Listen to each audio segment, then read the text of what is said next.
الحمد لله الذي جعل الشمس والقمر بحسبان والنجم والشجر يسجدان وفضل زمانا على زمان كما فضل مكانا على مكان وإنسانا على إنسان ونشهد أن لا إله إلا الله وحده لا شريك له لا ضد له ولا ند له ولا مثل له ونشهد أن سيدنا وسندنا وحبيبنا وحبيب ربنا ومولانا محمدا عبده ورسوله الذي أرسله الله تعالى بالحق بشيرا ونذيرا وداعيا إلى الله بإذنه وسراجا وقمرا منيرا أما بعد فأعوذ بالله من الشيطان الرجيم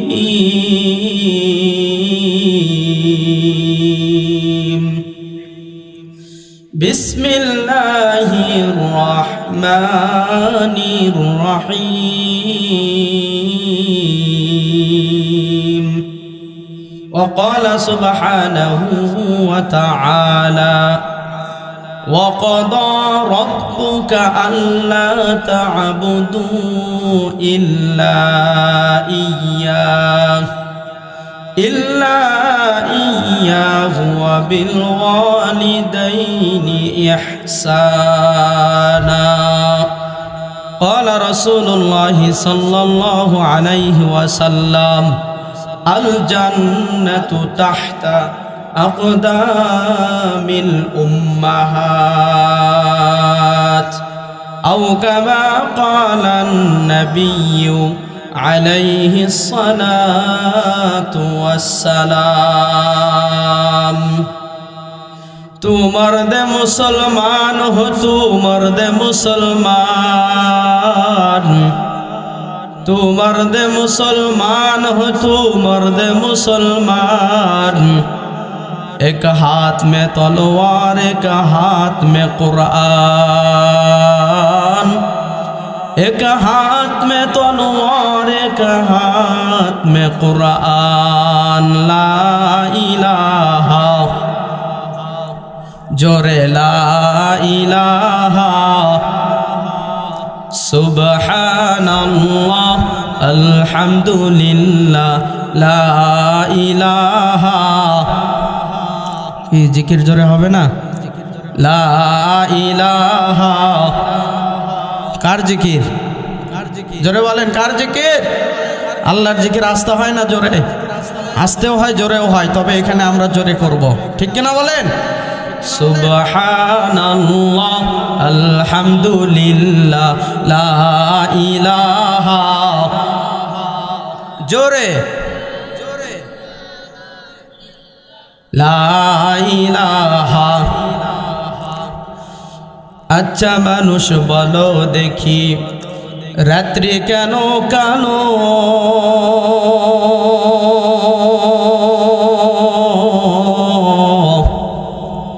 সূর্য মামা কোথা থেকে পেল এত আলো পশু পাখি কয় না কথা মানুষ কেন কয়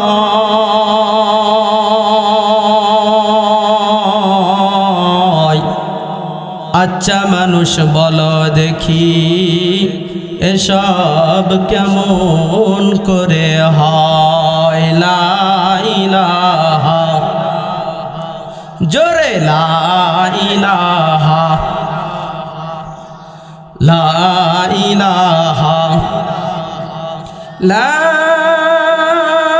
ইলাহা ইল্লাল্লাহু মুহাম্মাদুর রাসূলুল্লাহ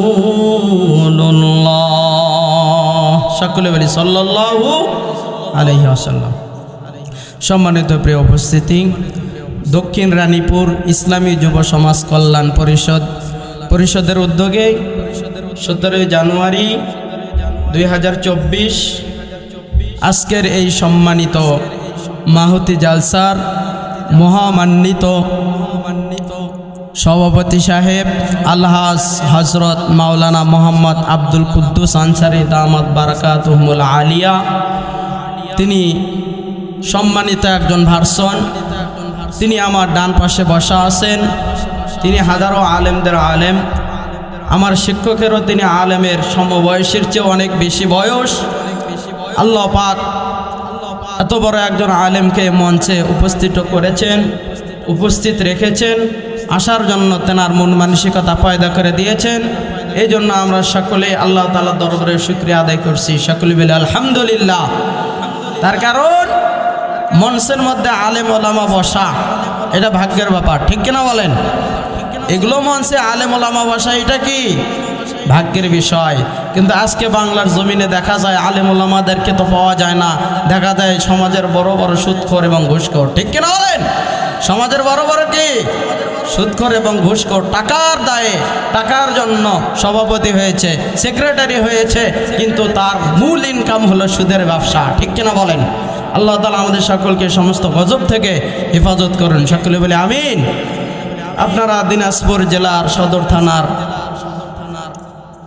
প্রাণপ্রিয় মানুষ, আল্লাহ তাআলা আপনাদেরকে এই দিনের বেলার মাহফিলে বিশাল আয়োজনে আল্লাহ আপনাকে আমাকে উপস্থিত করাইছেন।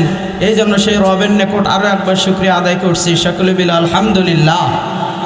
লক্ষ কোটি দরুদ ও সালাম সাইয়্যিদুল মুরসালিন রহমাতুল্লিল আলামিন খাতামান নবিয়্যিন সরকার দু আলম দু জাহানের বাদশাহ সকলে বলি জনাবে মুহাম্মদুর রাসূলুল্লাহ সাল্লাল্লাহু আলাইহি ওয়াসাল্লাম। সম্মানিত প্রিয় দিনাজপুরবাসী, আজকে আপনারা এই মাহফিল পেয়ে খুশি না নারাজ? জোরে বলেন, কার মাহফিল এটা?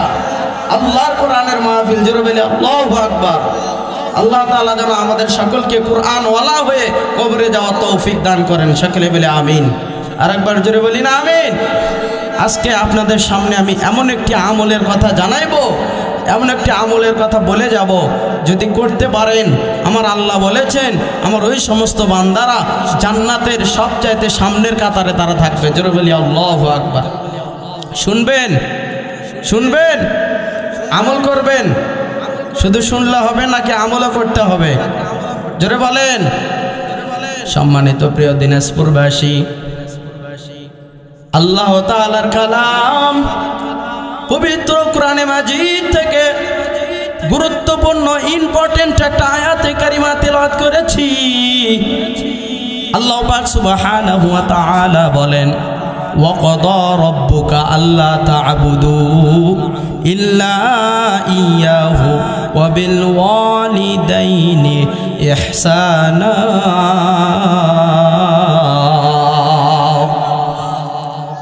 আল্লাহ পাক সুবহানাহু ওয়া তাআলা বলেন, ওয়া ক্বাদা রাব্বুকা, হে দুনিয়ার মানুষ, তোমরা আমি রবের ইবাদত করার পর দ্বিতীয় তোমরা তোমাদের পিতামাতার ইবাদত করবা। ইবাদত মানে পিতামাতার যত্ন নেবা, পিতামাতার খোঁজ খবর রাখবা, বৃদ্ধকালে যখন পিতা এবং মাতা অসহায় হয়ে যায়, শৈশবের কথা চিন্তা করবা যে শৈশবকালে আমার মা বাবা আমার প্রতি কত যত্নশীল ছিল।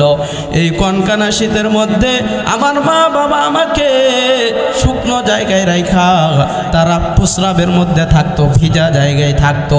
সুতরাং আজকে আমার বাবা অচল হয়ে গিয়েছে, আমার মা অচল হয়ে গিয়েছে, আজকে আমি শুকনো জায়গায় থাকতে পারি। কিন্তু আমার বাবার বৃদ্ধ অবস্থায় পৌঁছানোর কারণে আমার বাবা প্রস্রাব করে, আমার মা প্রস্রাব করে। কিন্তু আজকে আমরা দেখা যায় যুবক ভাইয়েরা এবং সন্তানেরা এই মা বাবার খেদমত থেকে দূরে সরে আসে। ঠিক কিনা বলেন? কথা বলেন ঠিক কিনা? মায়ের খোঁজ নেয় না, বাবার খোঁজ নেয় না, অথচ শ্বশুর শাশুড়ির বাড়িতে বড় বড় ইলিশ মাছ নিয়ে যায়। ঠিক কিনা বলেন? ওরে বোকা, ওরে গাধা, আমার আল্লাহ পাক বলেছেন তোমার মা বাবা তোমার কাছে দুনিয়ার মধ্যে সবচাইতে বড় ওলি। আল্লাহু আকবার। সবচেয়ে বড় কি? ওলি। আপনি খাজা বাবার কাছে যাবেন, যান, যদি হক্কানি খাজা হয় যাওয়া যাবে। ঠিক কিনা বলেন? আর যদি ভণ্ড হয় তাহলে তো যাওয়ার কোনো প্রশ্নই আসে না। তবে আমার আল্লাহ তাআলা বলেছেন কোনো যদি পীর সাহেবের কাছে তোমার যাওয়ার প্রয়োজন হয় তবে সব চাইতে বড় পীর তোমার মা এবং বাবার কাছে তুমি আগে চলে যাও। জোরে বলি সুবহানাল্লাহ। কি কথা বোঝা যায়? কথা বোঝা যায়? সবচেয়ে বড় পীর কে? মা এবং কি? বাবা। আপনি মা বাবাকে পীর বানাইতে পারেন নাই, তাহলে দুনিয়ার কোনো পীর আপনার উপকারে আসবে না। ঠিক কিনা বলেন?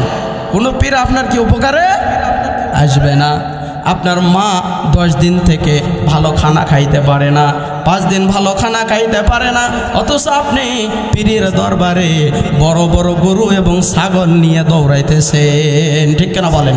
আপনি যতই নামাজ পড়েন না কেন, যতই রোজা রাখেন না কেন, আপনার মা যদি কষ্ট পায়, আপনার বাবা যদি কষ্ট পায়, আপনার জীবনের সমস্ত আমল নামা নষ্ট করে দেবেন কে? জোরে বলেন কে? তো মা এবং বাবার বয়ান আমি যতটুকুই করি শুনবেন তো ইনশাআল্লাহ? শুনবেন না চলে যাবেন? আল্লাহ যেন আমাদের সকলকেই মা এবং বাবার বয়ান শুনে যারা মার সঙ্গে বেয়াদবি করেছে, বাবার সঙ্গে বেয়াদবি করেছে, মা বাবা বেঁচে থাকাকালীন তাদের কাছ থেকে ক্ষমা নিয়ে যেন কবরে যাওয়ার তৌফিক দান করেন। সকলে বলে আমিন। আর একবার জোরে বলে আমিন।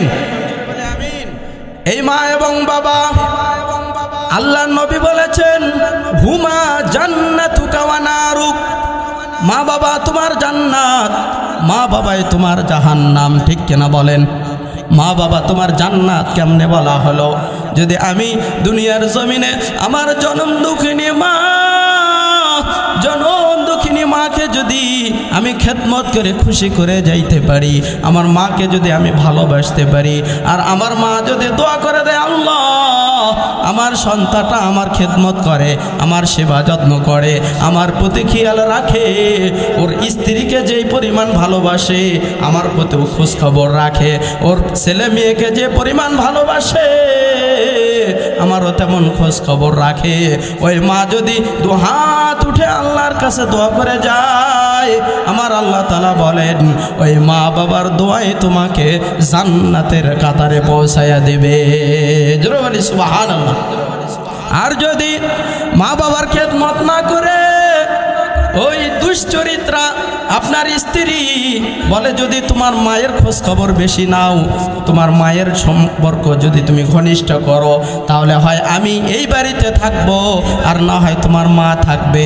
এরকম কুলাঙ্গার বউ আমাদের সমাজে আছে না নাই? জোরে বলেন আছে না নাই? এখন চিন্তা করেন আপনার স্ত্রী হলো আল্লাহর দেওয়া নিয়ামত, আর আপনার মা হলো স্বয়ং বেহেশত। জোরে বলে আল্লাহু আকবার। আপনার মা স্বয়ং বেহেশত আর আপনার আল্লাহ তাআলা দেওয়া নিয়ামত। এখনই যদি একটা বড় অসুখ হয় আপনার স্ত্রী আপনাকে ছেড়ে চলে যেতে বাধ্য হবে। ঠিক কিনা বলেন? কিন্তু জনম দুঃখিনী মা যত বড় রোগ হয় তত সন্তানের কাছে আরো বেশি আসে। ঠিক কিনা বলেন? মা আল্লাহর কাছে দোয়া করে আল্লাহ আব্দুল করিম রহিম, আমার সন্তান অসুস্থ হয়ে গেছে, তুমি আমার সন্তানকে সুস্থ করে দাও, দরকার পড়ে ওই বড় রোগটি আমাকে দিয়ে দুনিয়া থেকে নিয়ে যাও, কিন্তু আমার সন্তানকে সুস্থ করে দাও। ঠিক কিনা বলেন? বলে কিনা? এই জন্য নবী পাক সাল্লাল্লাহু আলাইহি ওয়াসাল্লামকে সাহাবা ইকরাম জিজ্ঞাসা করলেন, ইয়া রাসূলুল্লাহ, খিদমত করব কার? আল্লাহ নবী বলেন, ক্বালা উম্মুকা, তোমার মার খিদমত করো। এরপরে সাহাবী আবার বললেন, ইয়া রাসূলুল্লাহ, এরপরে কার? আল্লাহর নবী আবার বললেন, ক্বালা উম্মুকা, তোমার মায়ের খিদমত করবা। এইবার সাহাবী আবার জিজ্ঞাসা করলেন, ইয়া রাসূলুল্লাহ, এরপরে আমি কার খিদমত করব?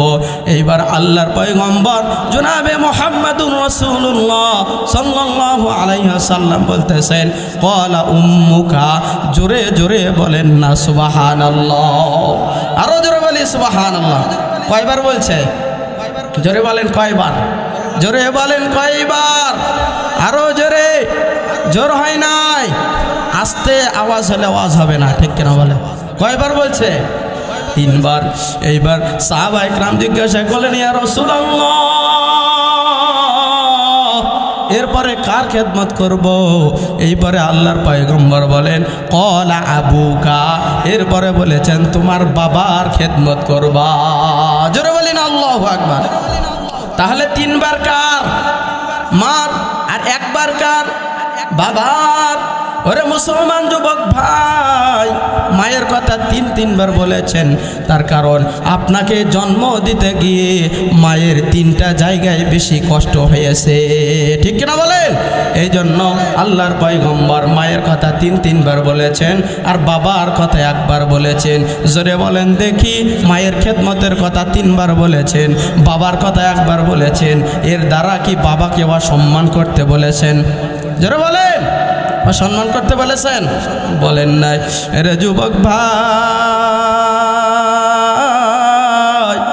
আজকে তুমি সন্তানের জন্য, তোমার স্ত্রীর জন্য লুকে লুকে আপেল নিয়ে যাও, বেদেনা নিয়ে যাও, কমলা নিয়ে যাও। তোমার মা পাশে রুম থেকে কান্নাকাটি করে, ওরে আব্দুর রহিম, তোর জন্য কত কষ্ট করেছি, অথচ আজকে আমি বৃদ্ধ হয়ে গেছি। তোর স্ত্রীর জন্য আপেল নিয়ে আসিস, তোর সন্তানের জন্য বেদানা নিয়ে আসিস, তোর ছেলে মেয়েদের জন্য ভালো ভালো খাবার নিয়ে আসিস, আর আমি মা পাশের রুমে শুয়ে থাকি, আমার খোঁজ খবর একবারও নিলি না। ওরে আব্দুর রহিম, আল্লাহর কাছে আমার একটাই কথা থাকবে, এরপরেও আমার সন্তানকে যেন আল্লাহ সুস্থ রাখে। জোরে বলি সুবহানাল্লাহ। আপনি ঢাকা থেকে আসতেছেন, কোথা থেকে? অথবা বিদেশ থেকে। আপনার স্ত্রী বলবে, প্রাণের স্বামী আমার, বিদেশ থেকে আসতেছ, আমার জন্য একটা দামি শাড়ি নিয়ে আইসো। কি বলেন? বলবে কিনা? আপনার ছেলে মেয়ে বলবে, বাবা আপনি দীর্ঘদিন বিদেশ থেকে আসতেছেন, আমরা একটু চাই যে আমার জন্য ভালো একটি শার্ট এবং প্যান্ট নিয়ে আসবেন, অথবা আমার জন্য একটা ভালো মোবাইল নিয়ে আসবেন। আপনার মেয়েও একই কথা বলবে। কিন্তু জনম দুঃখিনী মা, আপনি যখন মায়ের কাছে টেলিফোন করবেন, মা আমি তো বিদেশ থেকে আসতেছি, তোমার জন্য কি নিয়ে যাব মা? বলেন দেখি, মা বলবে নাকি আমার জন্য শাড়ি নিয়ে আইসো? জোরে বলেন। মা বলবে। ওরে আব্দুর রহিম, আজকে 2 বছর যাবত তোকে দেখি না রে সন্তান, 5 বছর যাবত তোকে দেখি না রে সন্তান। তোর কাছ থেকে আমার শাড়ির দরকার নাই, তোর কাছ থেকে আমার কাপড়ের দরকার নাই। বিদেশ থেকে তুই যদি সুস্থ শরীরে ফিরে এসে দরজার সামনে দাঁড়ায় আমাকে মা বলে ডাক দেস, এই ছোট্ট একটি ডাক শুনলে আমার কলিজাটা ঠান্ডা হয়ে যাবে। জোরে বলে সুবহানাল্লাহ। বলেন কথা সত্য না মিথ্যা? জোরে বলেন সত্য না মিথ্যা? এই জন্য বলতে চাই, ওরে যুবক ভাই, কার জানি মা নাই বাবা নাই, এই ময়দানে উপস্থিত হয়েছ অনেকে। আমি যদি বলি, ও যুবক ভাই, কারা কারা মার সঙ্গে বেয়াদবি করেছো, আজকে বাসায় গিয়ে ক্ষমা চেয়ে নিবা। যাদের মা আছে তারা বলবে, হুজুর আমি ক্ষমা চেয়ে নেব। কিন্তু কার জানি মা নাই, কার জানি বাবা নাই, সে বাসায় গিয়ে আর মাকে খুঁজে তালাশ করে পাবে না। ঠিক কিনা বলেন? পাবে? পাবে না। যার বাবা নাই সে কিন্তু বাবাকে খুঁজে তালাশ করে পাবে না। এই জন্য যাদের মা নাই, যাদের বাবা নাই, জীবনে বেঁচে থাকাকালীন যদি মা বাবা বেঁচে থাকে তাহলে ক্ষমা চেয়ে নেওয়া আপনার আমার দরকার আছে না নাই? জোরে বলেন আছে না নাই?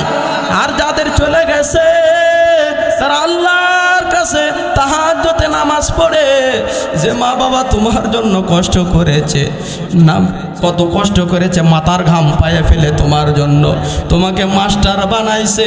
আমি হুজুর আজকে ওয়াজ করেছি, ওয়াজ করতেছি, এইটাও কিন্তু আমার মায়ের চোখের পানির বদৌলতে, ঠিক কিনা বলেন? আজকে আপনাদের দিনাজপুরের মানুষদের সামনে আমি ওয়াজ করতে এসেছি, এইটাই কিন্তু আমার মায়ের তাহাজ্জুদের চোখের পানির বরকতে আমি এখানে আসতে পেরেছি, ঠিক কিনা বলেন? কথা ঠিক কিনা? আমার সামনে আমার বড় উস্তাদ, অনেক উস্তাদের উস্তাদ এখানে বসে আছেন, তিনিও কিন্তু মায়ের দোয়ার বদৌলতে বড় একটা মাদ্রাসার প্রিন্সিপাল হয়েছিলেন, বড় একটি মাদ্রাসায় খেদমতের সুযোগ পেয়েছিলেন। খোঁজ নিয়ে দেখেন আপনাদের বড় হুজুরের মাও তিনার জন্য অনেক কান্নাকাটি করেছেন, ঠিক কিনা বলেন? কথা সত্য না মিথ্যা? এই জন্য সদরঘাট থেকে লঞ্চ ছেড়ে দেয়, চাঁদপুর সদরঘাট থেকে লঞ্চ ছেড়ে দিতেছে একজন গার্মেন্টস কর্মী যুবক ভাই। ঈদের সময় দাওয়াত, ঈদের সময় ছুটি পেয়েছে, মাত্র 5 দিনের ছুটি। মার জন্য একটা শাড়ি নিয়েছে। শাড়ি কি নিয়েছে? জোরে বলেন, কি নিয়েছে? শাড়ি। মাকে ফোন দিয়েছে, মা সদরঘাট লঞ্চে আমি উঠেছি, ও মা তুমি একটু আমার জন্য দোয়া করো, লঞ্চটা যেন গন্তব্য স্থানে পৌঁছে যায়। এবার মায়ের কাছে দোয়া করছে, 5 মিনিট আগে তোমার জন্য শাড়ি নিয়েছি, ও মা তুমি আমার জন্য অনেক কষ্ট করেছো, কিন্তু আমি তোমার জন্য কিছুই করতে পারি নাই। আজকে নিজের কামাইয়ের টাকা দিয়া, হালাল টাকা দিয়া তোমার জন্য একটা শাড়ি কিনেছি গো মা, আল্লাহ যেন কবুল করে আর আমি যেন শাড়িটা নিয়া তোমার কাছে পৌঁছাইতে পারি। এইবার মা অনেক খুশি হয়েছে, আমার সন্তান চাকরির পরে হালাল টাকা দিয়ে আমাকে একটা শাড়ি দিবে, আমাকে একটা শাড়ি দিবে। আমার সন্তানের মুখের ভাষা এত সুন্দর, সন্তানকে যেন আমার আল্লাহ তাআলা আমার বুকের মধ্যে ফিরাইয়া দেয়। জোরে বলে আল্লাহু আকবার। এইবার 5 মিনিট যাওয়ার পরে সন্তান ফোন লাগাইছে, ও মা চাঁদপুর সদরঘাট লঞ্চ থেকে আমি রওনা হয়েছি, কিন্তু কেন জানি লঞ্চটা টলমলো করতেছে। ও মা আমার মনে হয় আর বাড়িতে ফিরে যাওয়া হবে না। আল্লাহু আকবার বলে, ও মা আমার মনে আর বাড়িতে ফিরে যাওয়া হবে না, তোমার জন্য শাড়ি ক্রয় করেছি, বড় যত্ন সহকারে শাড়িটা নিয়েছিলাম গো মা, কিন্তু লঞ্চটা টলমলো করতেছে, নদীর মধ্যে ঝড় তুফান শুরু হয়ে গেছে গো মা, একটু দোয়া করো আমি যেন সুস্থভাবে তোমার কাছে ফিরতে পারি। এবার মা পাগলের মতো হয়ে গেছে, রে সন্তান তুমি শাড়ির কথা বলেছ, শাড়ির আমার কোনো দরকার নাই, তোমাকে যেন সুস্থ শরীরে সশরীরে সদরঘাট লঞ্চ থেকে আমাদের শরীয়তপুরের সখীপুরে যেন পৌঁছায়া দেয়। জোরে বলি আল্লাহু আকবার। আর একবার জোরে বলি না আল্লাহু আকবার। এইবার সন্তান আবার কিছুক্ষণ পরে ফোন দিয়েছে, ও মা তোমার ছেলে বড় কষ্ট করে তোমার জন্য শাড়ি নিয়েছিল, কিন্তু লঞ্চটা এমন ভাবে টলমলো করতেছে গো মা, আমি যদি তোমার কাছে না যাইতে পারি, তোমার সন্তান হিসেবে তুমি একটু আমাকে মাফ করে দিও গো মা। জোরে বলে আল্লাহু আকবার। মায়ের মাফ যারা পায় তারা আল্লাহর মাপও কি? কথা বলে না ও যুবক ভাই, কথা বলেন না কেন? মায়ের মাপ যারা পাবে তারা কি? আল্লাহর মাপও। হুমা জান্নাতুকা ওয়া নারুকা, মা বাবা দোয়া করলে জান্নাত, মা বাবা বদদোয়া দিলে মুফতি হইলেও, মুহাদ্দিস হইলেও, স্যার হইলেও, বড় ম্যাডাম হইলেও, মক্কার ইমাম হইলেও জাহান্নামে যাইতে হবে, ঠিক কিনা বলেন? কোথায় যাইতে হবে? জাহান্নামে যাইতে হবে। হই না কেন বড় হুজুর, বাপ মায়ের বদদোয়া থাকলে আমি জাহান্নামে চলে যাব, ঠিক কিনা বলেন? এইবার সদরঘাট থেকে লঞ্চে রওনা হয় যুবক ভাই। কিছুক্ষণ করে ফোন করে বলতেছে, ও মা, অবস্থা খুব একটা ভালো না গো মা। এইবার যখন মা শুনছে অবস্থা ভালো না, বিদেশে যদি আপনার মরণ হয়, আমার মরণ হয়, বলেন দেখি পশু পাখি জানার আগে কে জানে? জোরে বলেন না, পশু পাখি জানার আগে কে জানে? মা জানে। এই জন্য লঞ্চটা যখন টলমলো করতেছে, এইবার মা শরীয়তপুর সখীপুর থেকে মেঘনা নদীর কিনারায় এসে সমস্ত লঞ্চওয়ালাদেরকে জিজ্ঞাসা করতেছে, ও বাবারা, আমার সন্তান রিপন কোন লঞ্চের মধ্যে আছে? অথচ কিন্তু মা জানে না কোন লঞ্চের মধ্যে আছে, এবং ওখানে অসংখ্য লঞ্চ আলারাও কিন্তু জানে না যে রিপন কোন লঞ্চের মধ্যে আছে, ঠিক কিনা বলেন? জানে। তার কারণ মায়ের কলিজার মধ্যে এমনভাবে হুচট লেগেছে, আমার সন্তান যেহেতু বলতেছে, টলমল করতেছে, সুতরাং আমার সন্তানের অবস্থা ভালো না। এই জন্য মা শরীয়তপুর সখীপুর থেকে লঞ্চের নিকটে এসে পাগলের মতো একে অপরকে জিজ্ঞাসা করতেছে। জোরে বলেন ঠিক কিনা? আরে যুবক ভাই, স্ত্রীকে ভালোবাসতে কোনো নিষেধ আছে? জোরে বলেন আছে? জোরে বলেন আছে? এরপরে আপনার স্ত্রী যিনি আছেন, আপনার শ্বশুর শাশুড়ি যিনি আছেন, ভালোবাসতে নিষেধ আছে? কিন্তু আপনার স্ত্রীকে এত আদর করেন, যত্ন করেন, অল্প একটু যদি স্বার্থের হাত লাগেই যায়, তাহলে আপনার স্ত্রী আপনার উপর মামলা করতে বাধ্য হয় কিনা? জোরে বলেন। আপনার শ্বশুর শাশুড়িকে এতই ভালোবাসেন, খুব বেশি ভালোবাসেন, কিন্তু এমন সময় এমন একটি তিনার মেয়েকে মেরেছেন, গালি দিয়েছেন অথবা ধমক দিয়েছেন, আপনার শ্বশুর শাশুড়ি আপনাকে মামলা করার জন্য বাধ্য হয় কি হয় না? জোরে বলেন, হয় কি হয় না? আর মা কি আপনার জন্য কোনোদিন মামলা দিয়েছে? জোরে বলেন, হামলা দিয়েছে? দেয় নাই। এই জন্য বলি, লঞ্চ যখন ছেড়েছে, টলমলো যখন করতেছে, নতুন ইতিহাস গড়ে গেল। এইবার যুবক শেষ সময় আবার ফোন দিয়েছে মায়ের কাছে, ও মা, তোমার কাছে মনে হয় আমার আর যাওয়া হবে না। ও মা গো মা, আমাকে ক্ষমা করে দিও। এইবার মা যখন পাগলের মতো ছটফট করতেছে, অল্প সময়ের মধ্যে লঞ্চটি ডুবে রিপন নামক যুবক মারা গেছে। সকলে বলি ইন্না লিল্লাহ। জোরে বলি না ইন্না লিল্লাহ। ইন্না লিল্লাহ বলবেন না? বিপদ শুনলে কি বলতে হয়? মানুষ মারা গেলে কি বলতে হয়? ইন্না লিল্লাহি ওয়া ইন্না ইলাইহি রাজিউন। এইবার মা পাগলের মতো ছুটাছুটি করতেছে। ছুটাছুটি করার পর 4 দিন হয়ে যায়, রিপনের লাশ মা খুঁজে পায় না। 4 দিন পরে র্যাব বাহিনী যেনারা আছেন, তেনারা রিপনের লাশ তল্লাশি করে ওই নদী থেকে লাশটি নিয়ে এসেছে। একটা ইতিহাস, 4 দিনে রিপনের শরীর গোস্তগুলো চামড়া থেকে খসে খসে পড়ে গেছে। জোরে বলে আল্লাহু আকবার। চামড়াগুলো কি হয়ে গেছে? খসে খসে পড়ে গেছে। এবার রিপনের মা সন্তানকে, যখন আপনার এলাকার কোনো সন্তান যদি মারা যায়, বন্ধু বান্ধব যদি খোঁজ পায় যে রিপন মারা গেছে, দেখতে যাবে কি যাবে না বলেন? জোরে বলেন, যাবে কি না? এরপরে এলাকার অনেক মানুষেরা দেখতে যাবে যে অমুকের সন্তান, অমুকের ছেলেটা নাকি মারা গেছে, সদরঘাট লঞ্চে পানির মধ্যে ডুবে মারা গেছে, সুতরাং আমরা একটু দেখে আসি কি অবস্থা, ঠিক কিনা বলেন? এইবার এলাকার মানুষ রিপনকে দেখতে গেছে রে যুবক ভাই। দেখতে গিয়ে দেখে 4 দিনের মরা লাশ, তার শরীর থেকে দুর্গন্ধ আসতেছে। কি আসতেছে?